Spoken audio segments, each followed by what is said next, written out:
Hey guys, I dressed for the occasion of our vlog today. Check this out. And can you guess where we're going today? Guess we'll find out in just a minute.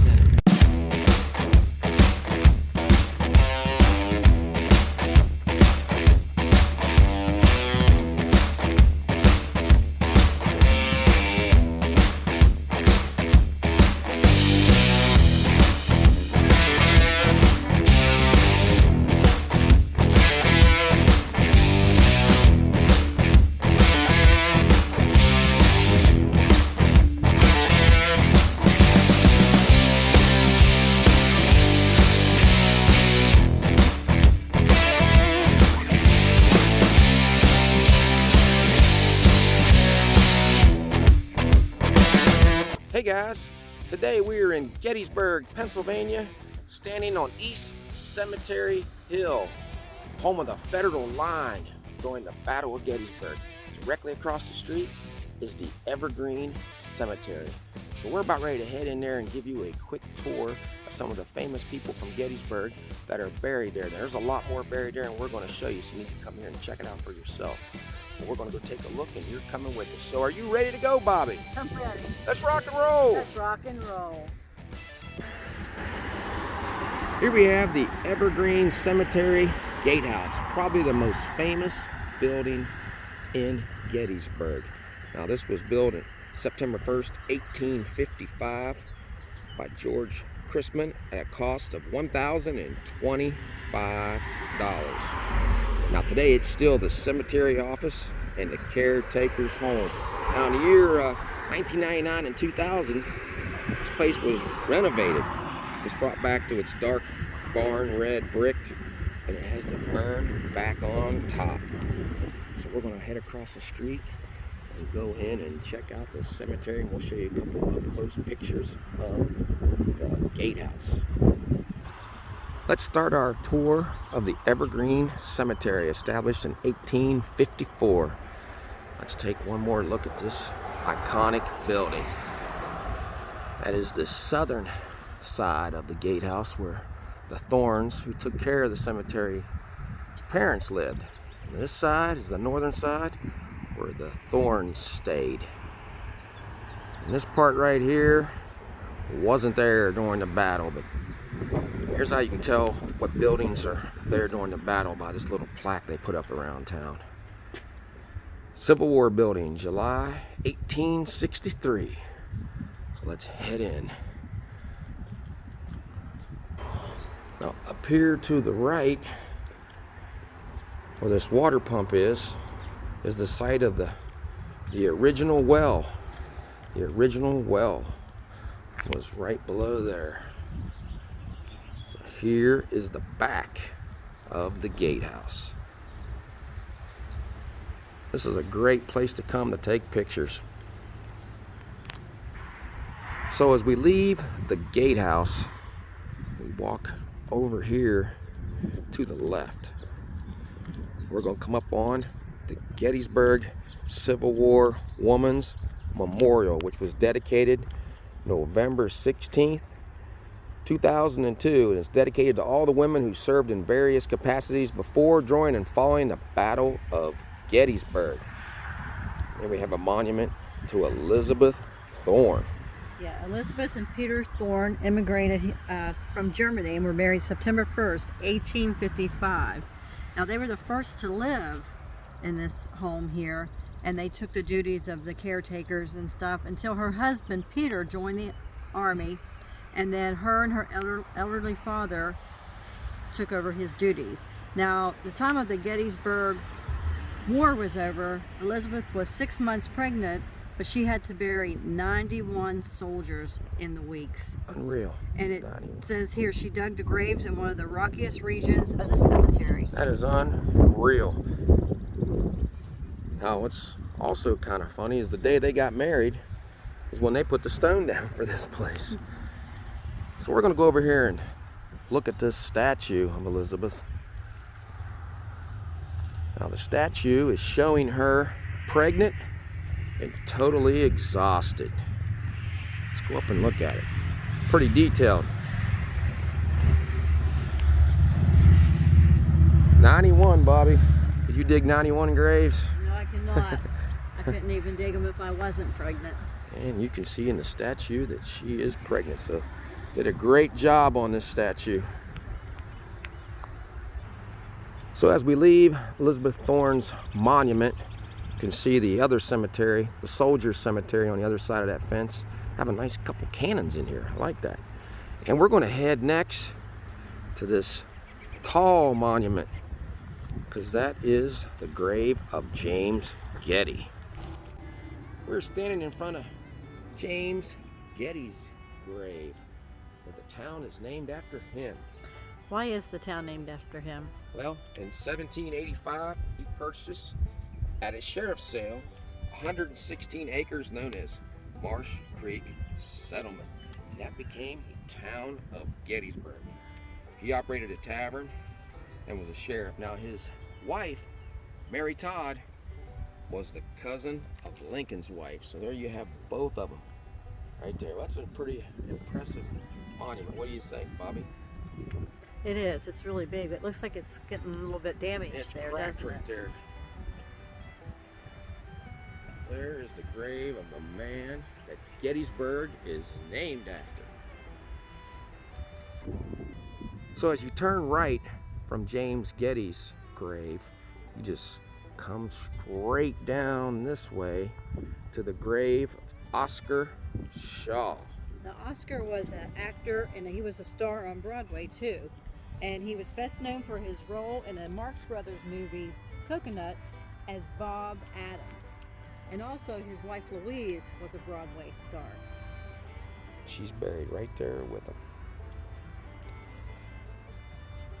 Oscar Shaw, 1967 is when he passed away. He's right next to the fence separating this and the soldiers' cemetery. Leave Oscar Shaw's grave. You just kind of just take a little left turn. You can see the grave of Elmer Cope.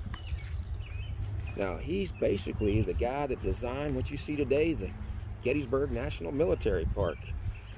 He marked all the battle lines, he designed all the army tablets and markers, and built all the roads and bridges, designed them all. And you can see, what's it say there? He was in 26 battles.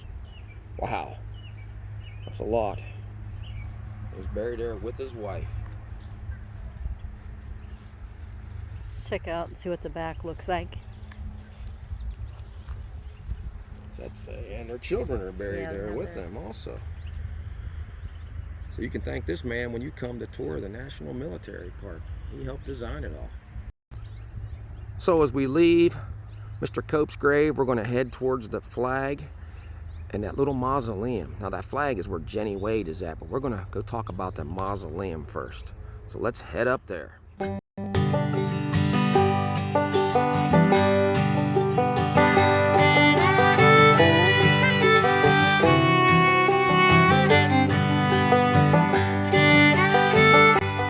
So here we have a mausoleum. Not sure who's buried there, but this high ground area right here is supposed to be where Lincoln gave the Gettysburg Address. Don't know the exact spot, but somewhere right in here is where he stood when he gave his speech.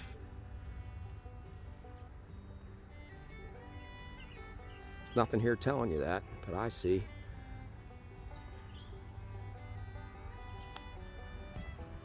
Here we have the grave of Jennie Wade, the most visited grave in this whole cemetery. Yes, and if you notice the flag flying there over her grave, Jennie is one of 2 women in the United States where the flag flies 24 hours a day, and the other would be Betsy Ross. Now Jennie was 20 years old when she died.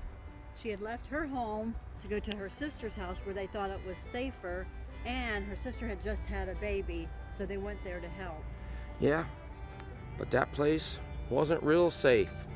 No, while she was making bread to help the Union soldiers, she was struck and killed inside the kitchen. Yeah, a bullet went through the front door, and another door went into her back and killed her. They picked her up, carried her downstairs, and this girl was buried like 3 times. She was buried outside the door of the house. Then she was moved to a local church cemetery. Then she was dug up again and moved here. Something about the bread making, it's kind of bad, I think, is after she fell, there was blood and stuff in the bread dough, and after her mom was done dealing with her downstairs, because they took her down into the basement, her mom came up and finished baking bread, the same bread her daughter was using. What do you think of that, Bobby? That may have been all they had, though. There's where she's at, and right beside her is her parents' grave. So we can walk around and that side.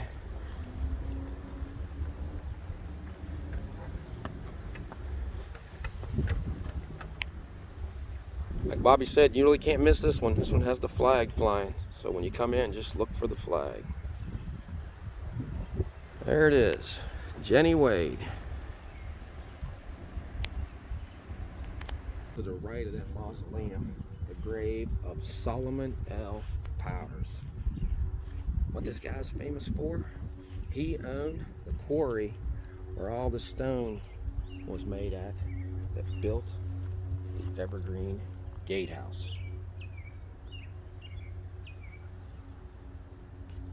Another quick story about Solomon Powers was this little boy, Alan Frazier, who was 13 years old, lived with him at the time because his parents were deceased. Now, back after the battle was over, kids and adults were going around and finding muskets and unexploded devices and messing with them, and they were getting hurt. And that's what happened right here, because Russell Briggs came and stayed with the Powers because he came to retrieve his son's body from the war. So he was attempting to open a shell on Powers' porch while the young Frazier watched.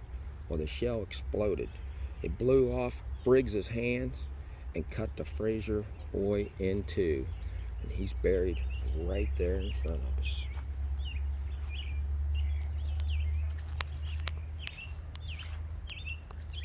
Sad story, Bobby. Yeah, that's really sad. Okay, directly behind the Lincoln platform mausoleum is the grave of Frederick Huber. Now, he was killed at the Five Oaks battlefield, and he's buried there, but they had his body brought here to Gettysburg later, and during the Battle of Gettysburg, a Confederate shell hit his tombstone, and today it is still damaged, and they put a plaque there. So that was damaged during the battle.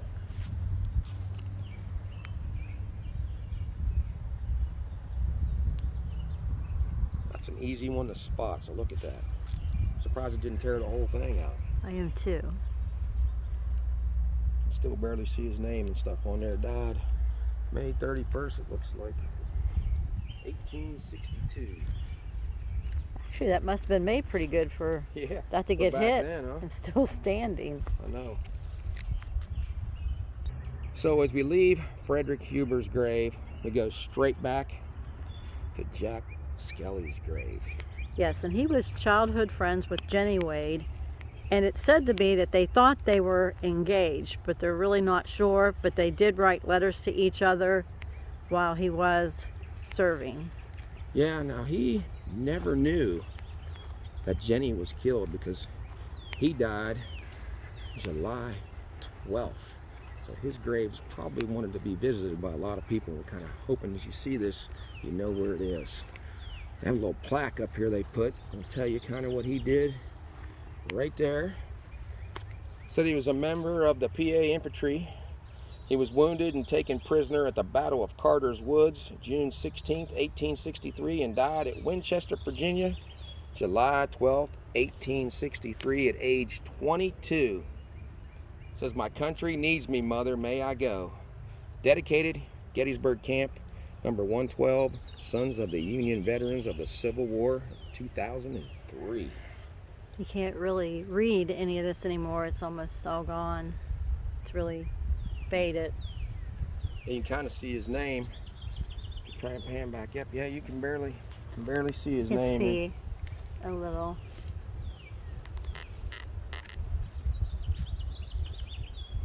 As we pan above Jack Skelly's grave, you see Samuel Weaver's grave. We're going to head up to that. Now, this guy was in charge. He was basically the superintendent of body recovery after the battle.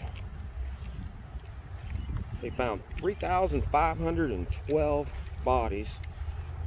It's quite a bit. Only 979 were unknown. He supervised every one of them. Now, how he died was another story. So we'll get up here to his grave and we'll tell you how he died. Now, how this man died is tragic. He also operated a freight business and was with his train at York, Pennsylvania. Now, while the railroad cars were being separated, he leaned out of the back of his car on February 10th, 1871. A jolt from the locomotive threw him onto the track, and the next car ran over his legs, cutting him off at the knees, and he bled to death. Wow.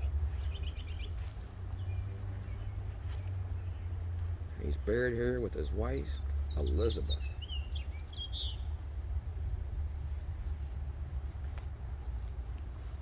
What a way to go, huh? So as you leave Weaver's grave, you come up to a little bit to George Chrisman. Now what he did, he's the one that built the gatehouse.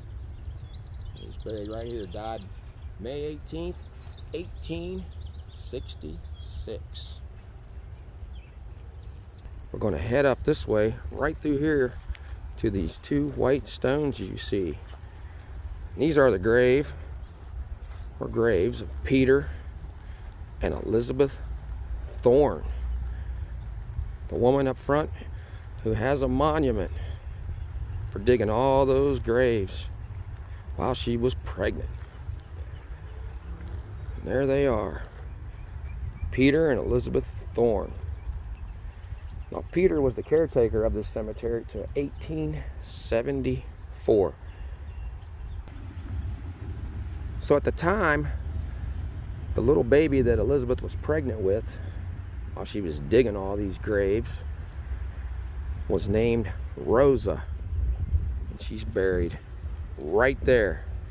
Now, Rosa, they say, was never healthy. And she died at the young age of 14. Now, Elizabeth only made $13 a month to do all this work. Not very much to be doing all that. You can see someone left a couple flags there for her. She deserves them. Okay, we're going to leave the Thorns and head up and try to find the grave of Dave Wills.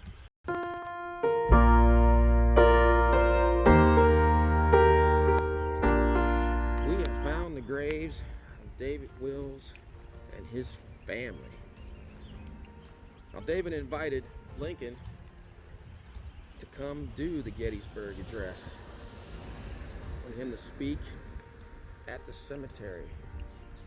So while he was here doing that, he stayed at Dave Wills' house, and they think that's where he finished writing the Gettysburg Address. And he also was a lawyer, and he was a supervisor of the Soldiers National Cemetery. So if it wasn't for this guy, Lincoln never would have came to Gettysburg, and there never would have been a Gettysburg Address. One other thing, while you're here at Gettysburg, you can visit this home. And they also have the bed inside there that Lincoln supposedly slept in. So there's his whole family, his wife right beside him. So as you leave David Wills' grave, kind of come back to where you just came from, right in this circle, and you'll find the grave of Charles McGirty. Now, Charles was one of the children witnesses of this battle, who later on in 1929 wrote about it. So he was there when all this was happening as a kid. He even watered John Buford's horses. And then the battle broke out around him, and he took off and ran home. So you can read some of his writings about it if you look them up. Here we have the grave of Marion Moore. Now she was a Pulitzer Prize winner for her 1951 collected poems book. Now I want to show you something about this grave. It's kind of unusual. In 1947, while designing the present gravestone that you see right here, has her mom's name on it. She asked the stone cutter to leave the space below her name empty for the husband that she would marry. But she never married anybody, so it's kind of sad. Also about her, they made a postage stamp of her in 1990, and she is known as one of the America's greatest poets. And there's her grave.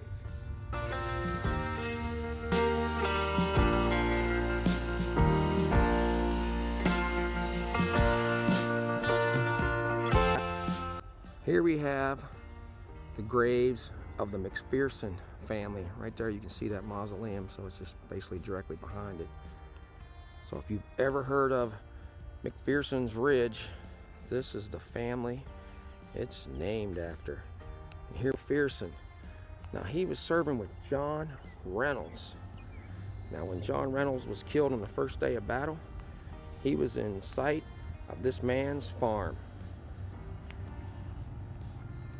So this is the group. When you come here and you hear McPhersons Ridge, this is who it is named after. Right there, the whole family plot. So as we turn around from Ed McPherson's grave, you can see this flag back here. That is the grave of John Burns. So we're going to head there next. Right here we made it down to the grave of John Burns. Now John is the second most visited grave in here. He was 69 years old when he walked up and said, "I want to fight in this battle." So he started fighting. First day he didn't see much action, but after that he was wounded 3 times until one time he ended up getting shot in the leg. So he had to stop. Now when Lincoln came to town to do the Gettysburg Address, he actually met with John Burns. Now John liked the fame. They had poems, they did songs about him, about the patriot who shouldered a gun to fight in the battle. So what do you think of that, guys? He's 69 years old, living here, seeing the battle, and he wants to go fight. Now his original headstone was vandalized, and it was replaced with this one in 1902. And the flag was put here in 1917. So there is the grave of John Burns. Looking at this grave, you can see where they put Patriot right on there.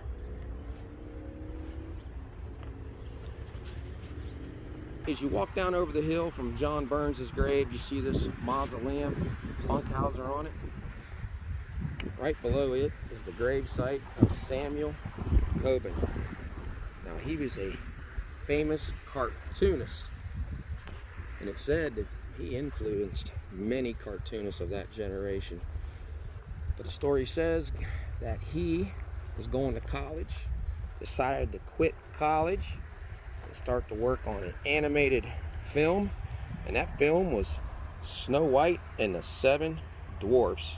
One of my favorites. Now he was killed when his sports car in Watkins Glen, New York, hit a tree, and here he's buried right next to his parents, and it's a plain old simple stone, a sharp contrast to the volume of artwork he offered the world.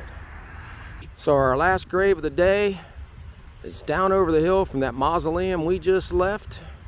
It's going to be right here. You're going to just walk down, and you're going to come up on a Hall of Fame baseball player by the name of Edward S Planck, better known as Gettysburg Eddie. He pitched for the Philadelphia athletics, first left-hander to ever win 300 games, and some people regard him as one of the greatest left-handers of all time. Babe Ruth even said, best pitcher he ever played against. Now when people come visit him, they bring some baseballs, look at that, and leave in these urns. So if you want to know a little more about Eddie, or the restaurant here in Gettysburg that bears his name, check out the vlog we did on him. I'll leave the link in the description if you want to check it out. But if you don't get a chance to watch that, and you just want to visit Eddie's grave, you can just either walk down or just come down here at this far entrance, right next to this hotel, and he'll be right here. Gettysburg Eddie. Well, we hope you enjoyed our little history tour through the Evergreen Cemetery. Yeah, and we did our best to pronounce everyone's names right. So hopefully we did, and if we didn't, we really are sorry. Yeah, we didn't know how to pronounce some of them. We tried to do the best we can. So if you get a chance, you need to swing in here and walk around. It's a very peaceful walk. And visit some of these graves. There's a lot of other people buried in here that we didn't mention. So if you like this video, give us a thumbs up and subscribe. Yeah, so until we meet again, J J and B have left the building.